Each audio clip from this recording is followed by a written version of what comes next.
Now we're moving towards the entertainment side of things, something that I believe everyone loves. Okay, for the past few years, there's actually a couple of reality shows that we are actually able to find on Netflix, on YouTube, and you'll probably be able to recognize them, such as Too Hot to Handle. Anybody watch that? Yes, okay, we have Singles Inferno. Anybody?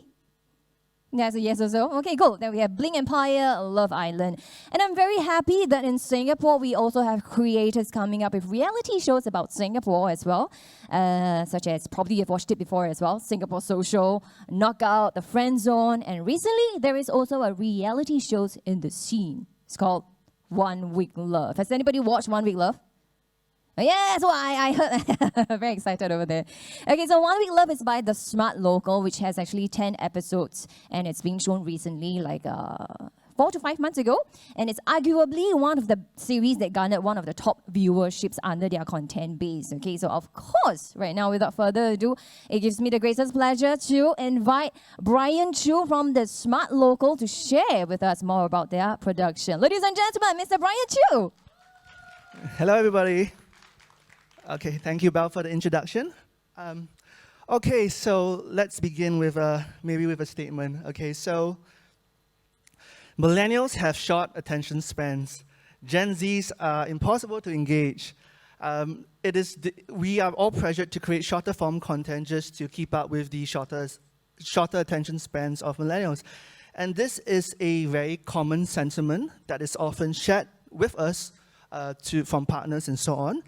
It almost seems like the world is moving towards a much more condensed form of content, right? Because in the past, previously, articles used to be popular, listicles used to be popular, and then people realized that, okay, videos are actually more popular and more people want to see videos than articles. And I think 3 years ago, or somewhere along that era, TikTok came along, and it came along with like 15-second videos, and all of a sudden, 15-second videos seem to be more popular than 30-second or 1-minute videos. So the natural conclusion people have is that people's attention spans seem to be getting shorter, but is that really the case? Of course, this comes with shorter attention spans. If like marketers believe that's the case, it would come also with negative consequences, because that means that you have less time to go and reach your audiences. If you're creating really, really short videos, your brand message gets diluted, it gets very limited in that short space that you have to go and get the message out, right? But on the flip side, we all know of people, or perhaps we ourselves are guilty of this, we may not be able to sit through a 30-second video on TikTok without scrolling, or Facebook, but we have no qualms watching a 60-minute episode of Physical 100, right? Or we have no issues, right, sitting through, binge-watching Singles Inferno, The Glory, or whatever is the latest popular show on Netflix, right? And why is that the case? Does Singapore have an appetite for long-form content? There seems to be this weird paradox where people can generously give the time to long-form content, but at the same time, they have very little attention when it comes to shorter forms of content. So, I was asked today to talk about 1 Week Love. I'm glad that some of you in the crowd have enjoyed it and watched the show. So it was the most popular reality TV dating show to come in Singapore in the last 2 decades. And the very, very interesting thing about it was, well, the average duration of the show, right, of an episode on the show was 40 minutes long, right? So the appetite for long-form content is not just limited to K-drama. In Singapore, people are able to consume that sort of length of content. Another very interesting fact about 1 Week Love is that 90% of the viewers were under the age of 35 years old, right? So that's a very interesting phenomenon. Why is this the case in this world of 10-second short videos on average? Why are we able to grab their attention in this way? Let's look at some of the comments. So this guy here is saying, for the benefit of those who can't see at the back, I'm going to read this out. This guy says, bro, I'm sorry, but 40 minutes is too short. I need more, and I need it now, right? So these are some of the other positive comments about the show. But why is that the case? I'm quite sure that this guy might probably also have an issue with watching a more than a 30-second video on TikTok or Facebook, but he is willing to give their attention to something like 1 Week Love, right? What is this phenomenon? So I'm going to start with two very maybe controversial, maybe outrageous statements, okay? But first statement is, okay, let's wait for it. Young viewers have the longest attention span. Second statement, young viewers are the most highly engaged. So this is our very, I would say, contrarian view, but essentially our hypothesis is that attention spans has not decreased over the years. In fact, the capacity for attention of people has remained the same over the years. What has changed, however, was the options available to people. Now, more than ever, people have a ton of options at their fingertips, and the market has become a lot more competitive. So it isn't the fact that people have shorter attention spans and therefore they are consuming less and less content. We believe it is the fact that this content has to be engaging enough to engage people, and if that is the case, if you create the content the correct way, in a way which engages people, people will generously give you their attention. And that's what we want to share with you today, how you can achieve this, what we've achieved with 1 Week Love for your brand as well. Okay, so a bit of an introduction. I am Bryan. I am the founder of TSL Media Group. So 10 years ago, I guess using today's terminology, I would have been called a creator. But back then, creators were called a different name. We were called bloggers. So I had this mini travel blog called TheSmartLocal. Is what TSL stands for. And I quickly realized that, okay, there was really a demand for creators back then, for bloggers and so on. And I quickly realized that as a single individual, I could only offer brands a certain threshold because I just didn't have the bandwidth. And that's when I decided to, okay, let me assemble a team of creators, unite them with a mission, and in the end, I started creating companies. So there are a whole bunch of companies which TSL has. We have 8 brands in total. Some of the brands which not everyone knows is under TSL are brands like Eatbook, Masha News, Zula, and so on. Yeah, and our group has close to 4 million followers collectively. I think an interesting thing to note is we are on all the major shorts platforms like Facebook, TikTok, Instagram, but we also still retain a very large following on our websites. Every month we have over 16 million page views. We have a very strong YouTube presence as well, which allows us to be a platform to broadcast our content directly, as in the case of 1 Week Love. And we also have the largest Telegram network in Singapore. So there are unbranded channels that we created like SG Budget Babes, SG Food Deals, and so on, and they're actually all run by us. So just a quick introduction. We also have expanded way beyond Singapore. We're in 8 markets in total today. We have offices in different countries like Malaysia and Thailand. And our team has grown to a size of 200 passionate humans. So most of them being content creators. And what we are able to do nowadays is to offer solutions which we weren't able to offer before as individual creators. For example, creating 1 Week Love, that was a 40 human production, right?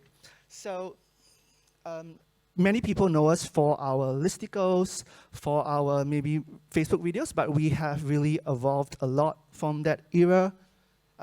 Some of the savvy advertisers that work with us, they leverage on our different content capabilities, whether it's us doing a live stream, which includes all the production, us providing our own creators and so on, or us doing an interactive, Bandersnatch inspired Choose Your Own Adventure series, documentaries, which we also often work with other creators on, music videos, and we've even created a song for a client which had over 1 million Spotify plays. So this is some of the work, beyond our usual articles and videos that we do. And of course, the long-form content. So we also have a production house arm. And in 2018, we created a popular travel log series, which is also distributed across Southeast Asia in 5 different markets. We created short films, which are shown on television, which won awards. And most recently, we worked on something in partnership, a program called Siap Kantang, in partnership with MediaCorp last year, which is nominated for one of the best entertainment programs this year at the Star Awards. Of course, we have 1 Week Love, and I'm just going to talk a bit about this. So the concept behind the reality dating show 1 Week Love was that, they say it takes 88 days for people to fall in love. But what if we could take all these special bonding moments that a couple would go through, and a potential couple will go through, and we accelerate the entire process. So moments of extreme vulnerability, moments of adversity, for example, asking the cast to wake up at 7 a.m. to start filming. And if we put this all and accelerated it within the space of 1 week, could it be possible for people to go and find love? We are very happy to announce that actually our experiment was a success, because 40% of the cast at the end of the show, they walked off as couples. Right? We had 10 people come on, and 4 out of 10 of them left the show as a couple. Right? So quite high successful rate. Singapore government, please take note. Okay, so I also served as the executive producer on the show, and essentially that's what TSL does. We create content which is entertaining, which is engaging, which gets people's attention. 1 Week Love is just one example of that. We also do it through documentaries, we do it through live streams, we do it videos, and so on. At the heart of what we do, we believe that it's our ability to help connect audiences through data-driven content creation. And I'm going to talk a bit about data-driven content creation, because it's very important to us.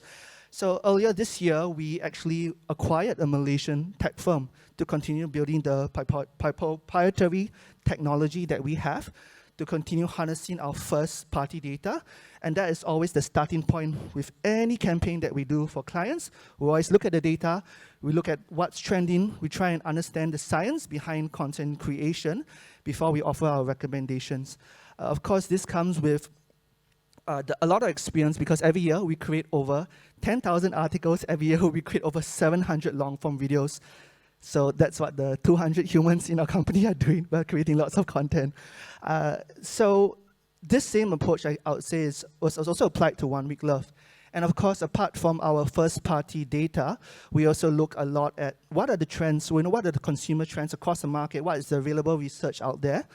And if there's any slide which is important, this is probably the most important slide in this presentation. So if you look at the graph over here, and we refer to the lower age demographics, you would see that the bar in orange refers to OTT, right? So over-the-top media services like Netflix and Disney+. If you look at the bar in red, that refers to video sharing platforms. So that is YouTube, TikTok, Facebook, and so on. And we realized that, okay, in the 18 to 24 demographic, there's actually quite a high percentage of people who consume OTT content. In fact, for every 2 people who consume content, right, 1 of them consumes OTT as well. But if you go down, if you go further up the age group from the 25 to 34 range, you see something extremely interesting.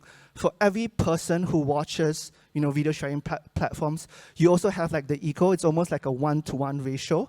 That person is also watching OTT.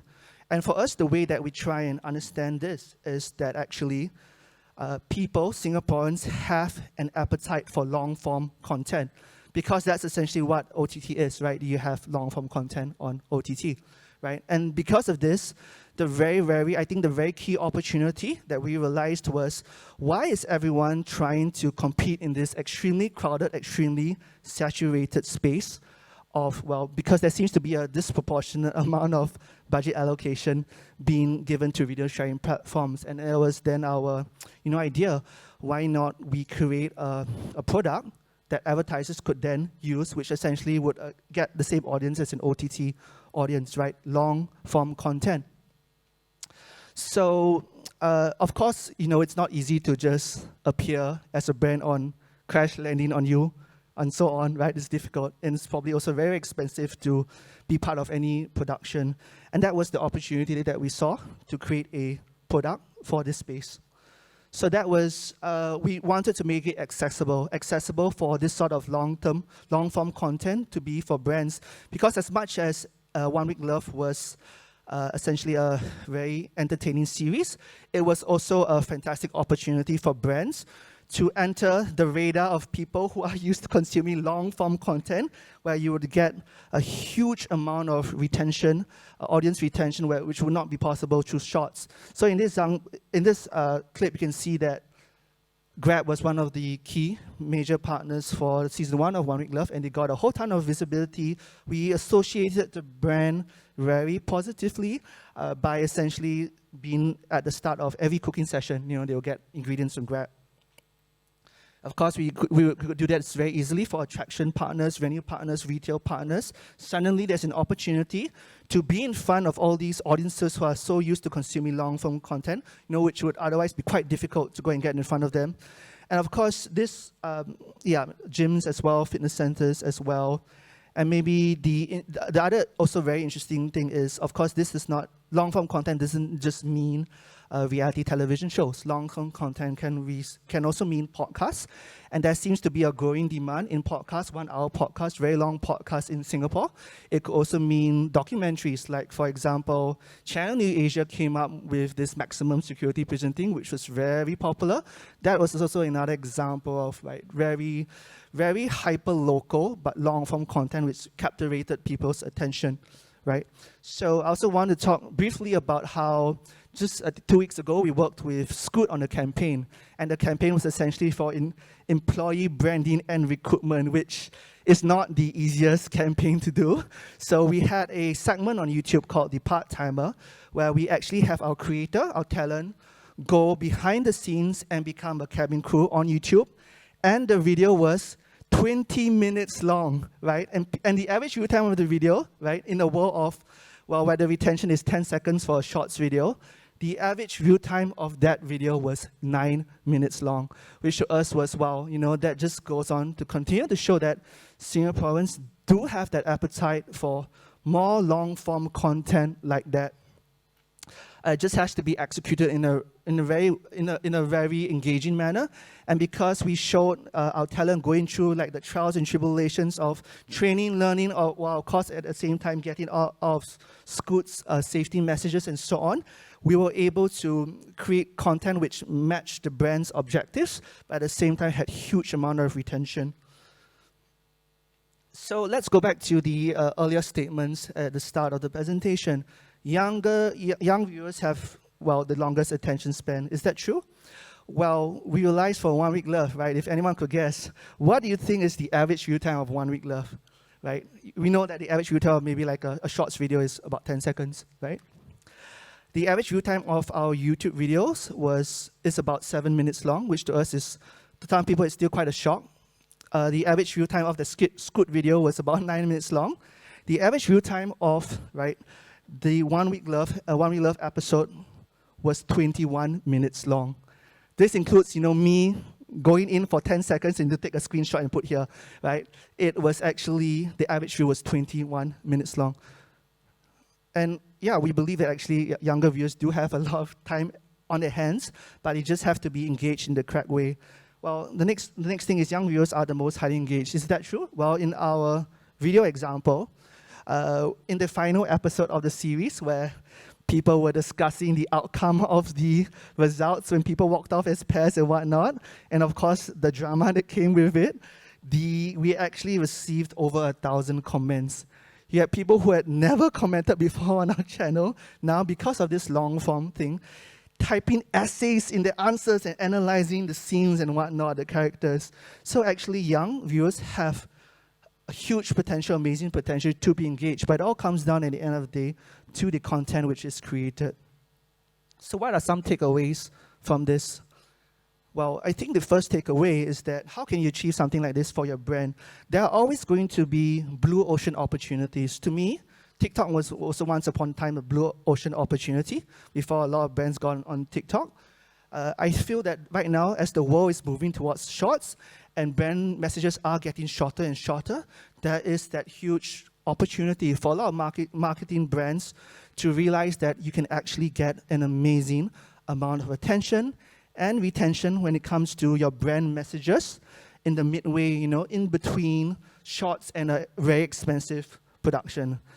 Do you know how much an episode of Love Island cost to produce? It costs $1 million. the 10 episodes that we produce for 1 Week Love in total cost a lot less than one episode of Love Island. So that is currently really there's been that space being created right now. There's a way to get in. It is accessible for people to get in on long-form content like that. And of course, I'm not just talking about reality shows, but things like podcasts, right? Things like documentaries.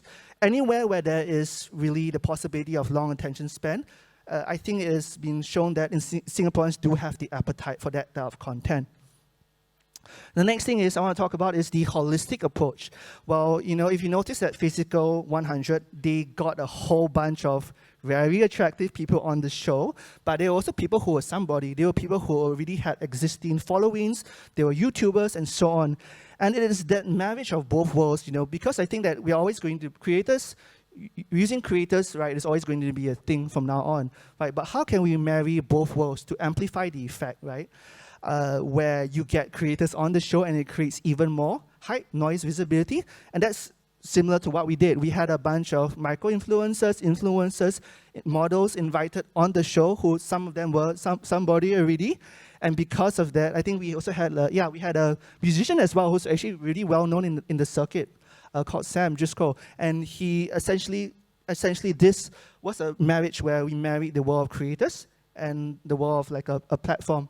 Right, and with this approach, of course, you would have the talents also promoting the show on their own social channels. We will be promoting the show on our own social channels as well. And because of that, you get unprecedented viewership, visibility, which would otherwise be very, very hard to obtain. I think if maybe you guys, marketers might not know where to start, or if you find this all very overwhelming, because what you can do is, leverage on partners to really have built up such a following. Whenever we work with creators, what we're doing is essentially we're leveraging on the following that they've built out over many years of hard work and so on, right? But it's really the same thing when you work with content publishers like ourselves, or groups of creators. What you can do is you can leverage on the data, the first-hand party data that we have from creating 10,000 articles a year, all the insights that we have, which come along with that, to then go and start your campaigns in the best way possible using a data-driven approach, right? You don't have to, you can boost videos, but whenever we run a video on our platform, right, and we know that it's a good video, we know that it's guaranteed at least 100,000 views with $0 of paid media spend, just because we really have an existing platform. So what you can do as a marketer is leverage on all these existing tools which are available, platforms, partners which are available. They have the data, they have the reach, they have the platforms, they have the following, and they also have the production know-how and so on. Lastly, I just want to talk about probably the most important thing about all this in order to create successful content is to create content which is native to the platforms. So the videos that we created for 1 Week Love, obviously we will not be posting the full 40-minute video on TikTok because it's not native to TikTok. But what we did was we created clips which was done in like a TikTok drama clip-worthy style, and that's what we did. We created content that was native to TikTok. And this is usually like a 4-hour workshop that we go and give partners, schools, agencies, and so on. And if anyone's interested, to take that team offsite, to do a tour of our office and to have a content creation workshop, we are also able to offer this because we recently launched a new space dedicated to creators and workshops. So, coming to the end, so 1 Week Love Season 2, we are right now in the midst of having final discussions with our sponsors before we start the pre-production of 1 Week Love Season 2. It's going to be bigger and better than Season 1. If you guys feel there's value, being in this part of the audience's attention zone where they are looking at long-form content and watching videos for 21 minutes, that's that opportunity right now to get your brand there, to get noticed, to get that huge amount of visibility, right, through our series. So if you guys want to be on the show, want to explore how you can use your creators on the show and so on, you can just start a conversation with us. Yep. There's also the possibility of course, if you guys wanted to create something beyond 1 Week Love, because we had people float the ideas of creating their own reality television series with us after they've seen what we've done for 1 Week Love. That is also another possibility. So these are a whole bunch of services that we provide, from editorial, media, video production. but also the lesser-known services from media workshops and campaign consultancy and strategizing using data. Okay, so we've come to the end of the presentation. Thank you, everybody, for listening.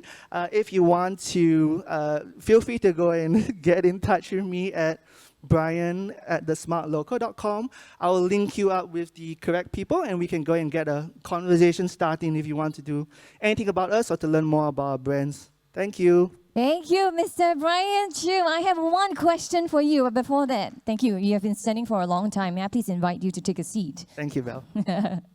Thank you for sharing with us so many insights on the Smart Local and special insights on what's going to happen to this 1 week love, right? I have one question for you, okay, as a person from the audience point of view, or even someone who wants to create content. How do you think that we can tap on, or even creators can tap on these existing trends? Because I think sometimes we hold ourselves back because it's something that I recognize is like adapted from another show. How do you think? Sure.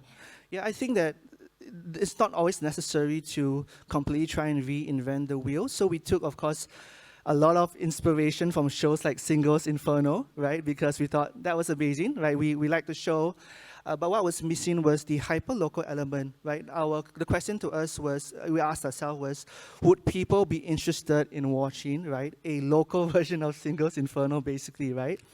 And yeah, we thought they would, and I guess we were right. So I guess the learning here is that sometimes it's about learning from what people are doing outside of Singapore and then adapting it, but putting that very nuanced, hyper-local spin and making it relevant to Singaporeans, because I think the show also surfaced a lot of issues, amidst all the drama and whatnot.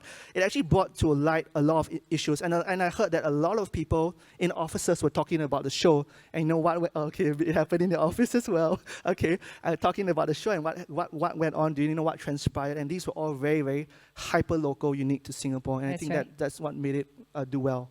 Interesting. We are very, very happy and very thankful that creators in Singapore are actually doing something to step up, for the entertainment scene in Singapore. And I have one last question for you. Do you find any challenges when you're creating this production of 1 Week Love? Like, for example, the challenge of having to make them a little bit more succinct, to narrow down to like 14 minutes, because of the attention span of audiences recently.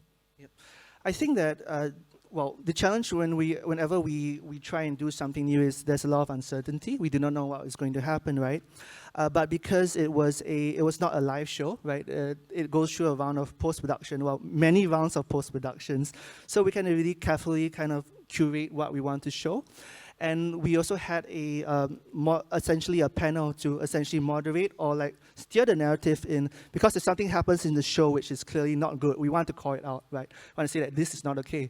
Whereas if something positive happens, we do want to bring attention to that as well. So I think as long as these control mechanisms are built in place, you can control the final outcome of the product quite well. Yeah, like what we watched earlier on, there's this average duration span of like viewership, right? Like 21 minutes. So you guys are constantly watching all these statistics to see where we can improve on.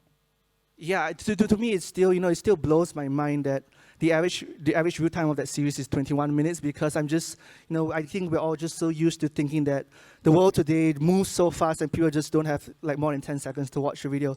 But actually, people are able and they are willing to set aside generous amounts of their time, right, of their couch time, probably with their, with their partner at home on a Friday night or whatever, to go and watch shows like this. And there is that huge opportunity for marketers to get on this as well. With that being said, I think it's very thankful. We have to be very thankful that, like, with the short amount of attention span from audience recently, we can still reach 21 minutes of duration span of watching. That's very, very great. Thank you so much, Bryan. We're so happy to have you today.